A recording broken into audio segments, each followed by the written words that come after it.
Olá, meu nome é Douglas Machado e começamos hoje a Semana da Família, uma programação do Departamento de Família do Centro Espírita Amor e Humildade do Apóstolo.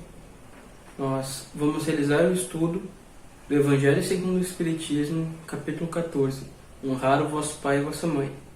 E no dia de hoje aprofundaremos um pouco sobre o subtema do parentesco corporal e do parentesco espiritual. Utilizaremos o livro do Emmanuel, Vida e Sexo, onde ele vai abordar sobre a família. Utilizaremos o livro Garimpo de Amor, de Joana de Ângeles, ele fala sobre amor e família. E também vamos falar do Livro dos Espíritos, onde ele comenta em algumas questões sobre o parentesco espiritual e o parentesco corporal. É interessante começar falando sobre a sequência de pensamento do Kardec e também dos espíritos, comentando sobre a criação material e a criação espiritual.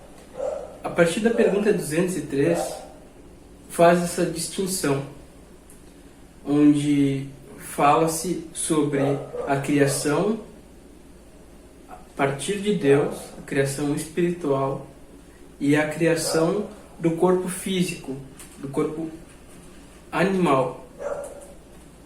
Nosso corpo espiritual, ele não tem um fim.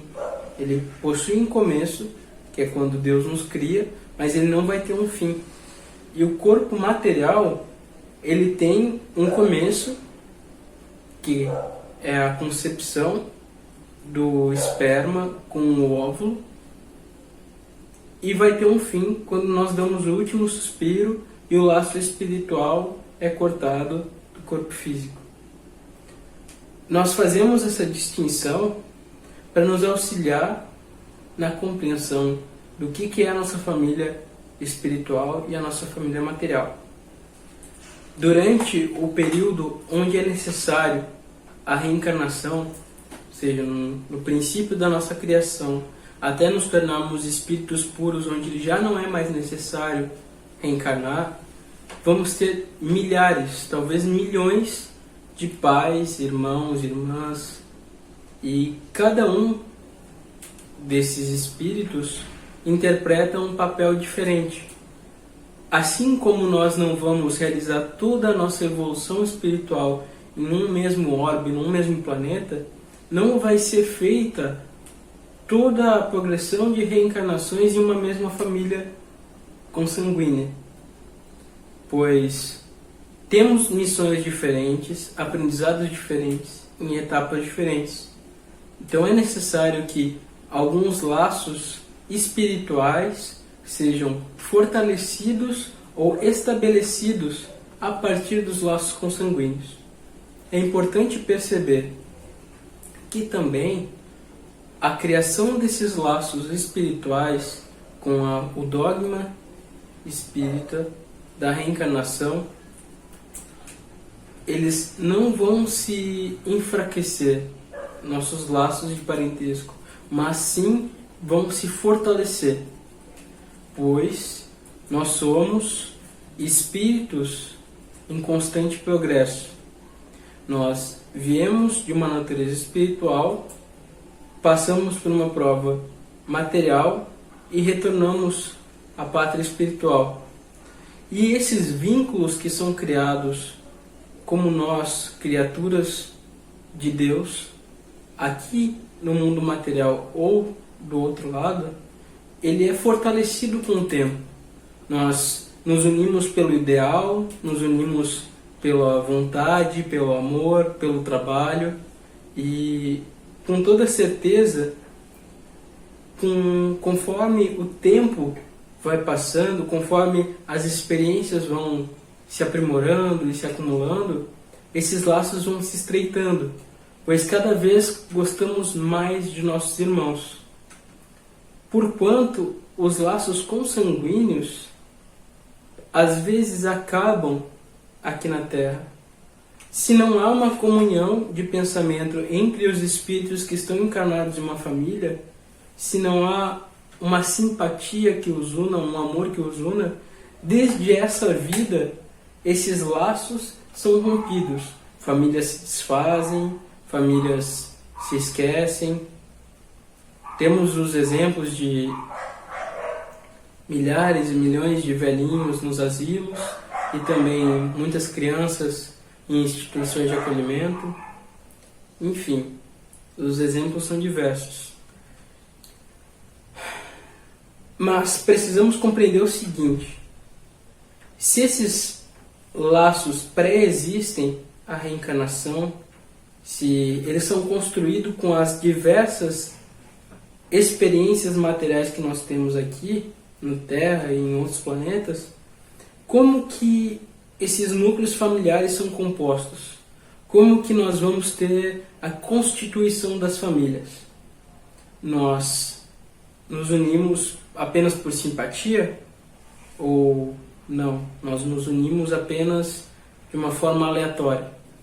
Os Espíritos nos trazem o conhecimento de que, quando espíritos simpáticos se encontram em um lar para um ideal em comum, para construir uma obra, para auxiliar no progresso mútuo, um lar harmonioso é constituído, onde ali o amor reina, a paz e o bem são a lei.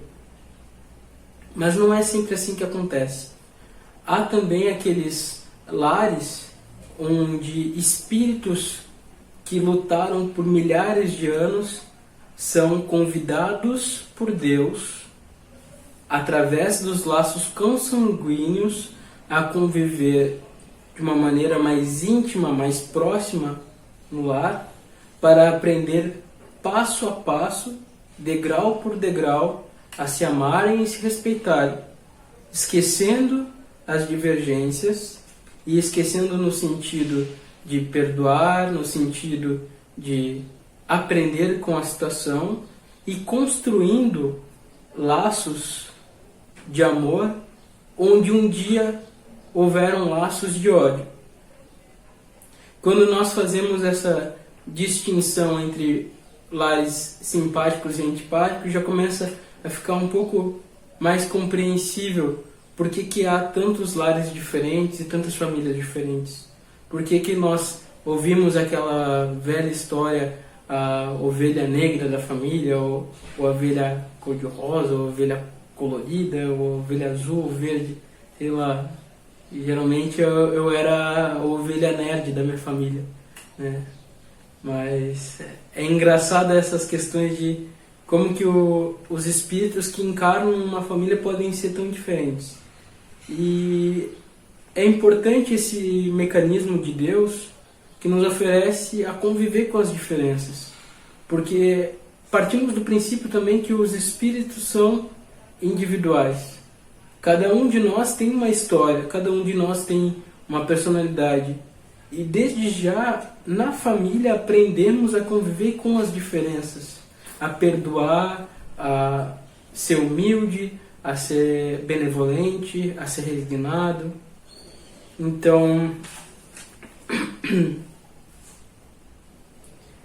nós fazemos essa distinção da família corporal e da família espiritual, também no sentido de lembrar que por muitas vezes temos aquele sentimento de, em grupos de trabalho, seja trabalho voluntário, seja trabalho formal mesmo, ou seja na universidade ou numa causa social, nos identificamos tanto ou tão mais que a nossa família consanguínea, que ficamos impressionados. Nossa, eu tenho uma relação de intimidade muito maior com este meu colega de trabalho, com essa pessoa que apareceu na minha vida depois de tantos anos, que é maior que a minha família consanguínea, que me espanta às vezes.